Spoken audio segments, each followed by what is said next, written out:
Welcome to another edition of Faith in Action from UCB Ireland and myself, Robbie Frawley. It is great to have your company. And we're in March. Hold on a second, we're in March. There's something not quite right about this. Hold on. Okay, 3, 2, 1. Ta-da! Ireland, Ireland, together standing tall. It's March. It's St. Patrick's time. We won't even call it St. Patrick's Day. I have friends all over the world, and they say to me, when St. Paddy's Day comes up, everybody's Irish. Everybody's Irish. And what does it mean? What does it mean to celebrate our patron saint, Paddy's Day? Well, of course, everybody goes down and, we'll have a river turned green. Well, the Liffey's already green. We don't have to do that. And there are bigger parades across the world, in other nations across the world, than anywhere near us. And you think, why? Why would people do that? Why would people in the middle of March stand out in the freezing cold for hours and do this parade and have a big party? And people say to me, are you going to celebrate Paddy's Day? I don't even know how you do that. And, there are some facts about Paddy's Day that's very interesting. Did you know that the first St. Patrick's Day parade wasn't even in Ireland? It was in the 1600s in Florida. What's that about? Come on, seriously. I mean, there's and it seems like people across the world celebrate Paddy's Day more than we do. But I want to talk about something different about Paddy's Day. St. Patrick's Day. And actually, to do that, I'm going to have to change again. That's better. It's right to celebrate. It's right to have a national day. It's a proper thing. But what I want to talk about today is the man Patrick, not Saint Patrick, the man. Because when we do the parade and when we see pictures of what we think he would have looked like, he's there with the staff and he's got the big hat and, because he was called the Apostle of Ireland.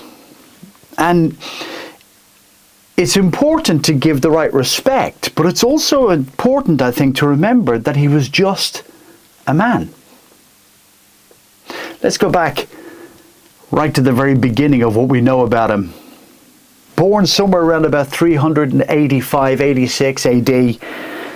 He was born in Wales. So he's not even Irish. Here's the thing. At the age of 16, he's kidnapped and brought to Ireland. And he's held captive here in Ireland. Now, some say he escaped, some say his captors let him go. But either way, he got out of his captivity and went home. He came from a Christian family. He came from parents who were Christians. And he went home. And over a period of time, as he trained to be a priest, the call of God started to fall on his life.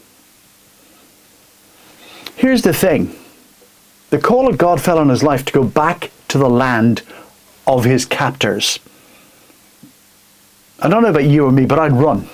I'd be going, not a chance. I'm not doing that. But this now young man came back to Ireland because God called him back to Ireland. And the most incredible thing about Patrick is he was a simple man who put his hand up and said, "Here I am, Lord, send me." And that's kind of the essence of what I want to talk about today, really, with Patrick in mind. But how do we respond when God calls us? Do we put our hand up and say, "Here I am, Lord, send me"? Do we use Scripture to have a foundation of what God's calling us to do? So Patrick comes back. He comes back to a land that is not in a good place. He comes back to a land that has no Christianity in it. It's a land of druids and kings, self-made kings and self-appointed kings. It's a land of darkness. And Patrick comes back to make a difference. Now, lots of people would like to think that Patrick sat in a palace somewhere on a throne, but he didn't. He walked the nation. He walked the nation, and he used things like the shamrock. We see the clover and the shamrock, and we go, oh, St. Patrick's Day, the shamrock. Well, he used the three leaves, on the shamrock as a way to explain the Trinity. Because he was talking to people who didn't know how to read or write. He was talking to people who had no concept of a deity. But they had a concept of land. They had a concept of what was around them in the ground, and he used what was around him to tell the gospel. Simplicity itself. He would walk and he would go to villages and he would wait to be invited to sit and speak. And only when he was invited to sit and speak would he do that. He would stay there. They would feed him. He would educate them. It wasn't a quick thing. We tend to look at this and go, oh, Patrick came back and was St. Patrick and wow, everything changed. It didn't. It was a commitment. It was a journey. It was him responding to the call of God in his life and doing something that made a difference. Patrick led many people to Christ. I've had the privilege of being in many different sites where Patrick was, and one of the sites that really gets me every time in Dublin is St. Patrick's Cathedral, right in the heart of Dublin. Now, there wasn't the cathedral there at the time. It was just a field. But it was a field with a well. And in the garden right next to the church, there was a plaque on the ground that said, "Here is the well of St. Patrick." That's where he baptized new Christians in Dublin. You can't get to the well anymore. It's right down below the surface. But it makes you think. In the middle of a field, in the middle of what was very, very, very primitive Dublin, Patrick is baptizing people who he's led to the Lord. Right there, in the heart of our city, in the heart of the capital. There's a beautiful church there right now, and it's well worth a visit. But if you do ever visit, please go to the garden right next to it and find that plaque about the well of St. Patrick. And thank God for a man who was just putting his hand up to say, "Here I am, Lord, send me."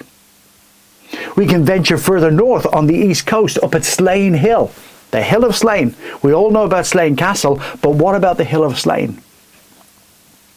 There's a ruin there now, which wasn't there when Patrick was there.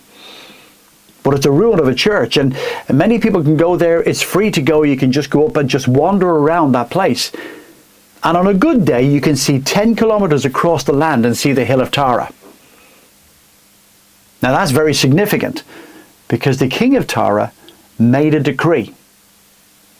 And that decree was this: that you could only ever light a fire beacon in honor of him. Well, Patrick lit a fire beacon, not in honor of the king of Tara, and not on a date set by the king of Tara, so he was completely out of order. The king of Tara could see it. He sent his warriors or his soldiers to find out what was going on here. And he sent them over to Patrick on the Hill of Slane to find out what was going on. And Patrick, being brave, stood there and said, "There is only one king, and his name is Jesus. And that's why I light this fire today." Now that could have ended it all. He could have been killed right on the spot. But somebody who was inquisitive said, tell us about this Jesus. So he did. And he led all the army to Christ, right there on the hill of Slain. And they went back to the hill of Tara and told the king about what had happened. And the king summoned Patrick to his castle, and he was led to Christ.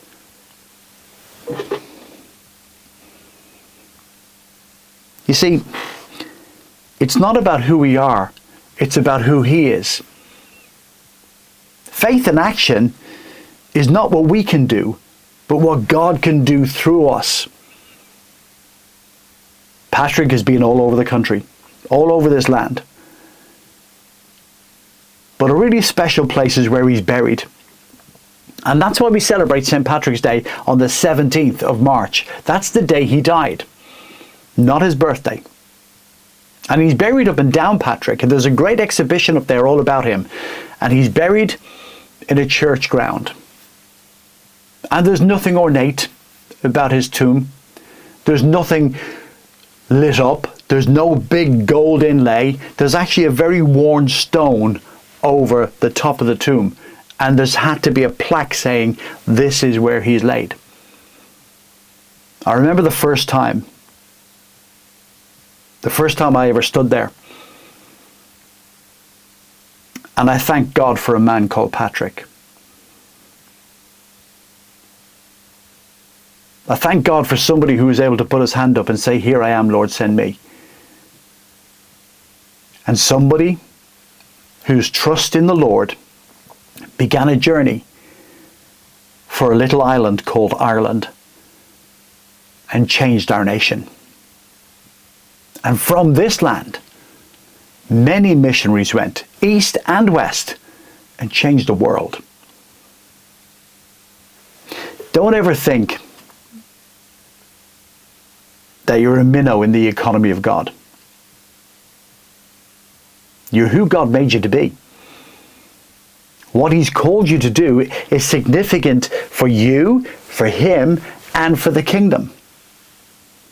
We're not all going to be St. Patrick's or Patrick. But we all have a Saviour in Jesus.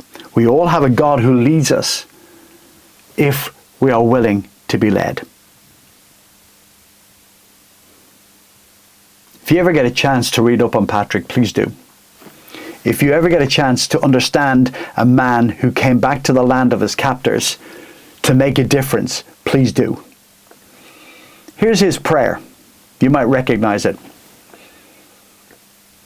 Christ with me, Christ before me, Christ behind me, Christ in me, Christ beneath me, Christ above me, Christ on my right hand, Christ on my left hand, Christ when I lie down, Christ when I sit down, Christ when I rise, Christ in the heart of every man who thinks of me, Christ in the mouth of everyone who speaks of me, Christ in every eye that sees me, Christ in every ear that hears me. Oh, that we could pray a prayer like that. That it's Christ in us that makes the difference. So as you celebrate St. Patrick's Day, wherever you are, thank you for honouring Ireland. Thank you for recognising this small little island. Thank you for thinking about us and being honoured to be connected to this little land in some way. But remember Patrick the man. A man who put his hand up and said, here I am, send me. Until next time, God bless you. Bye-bye.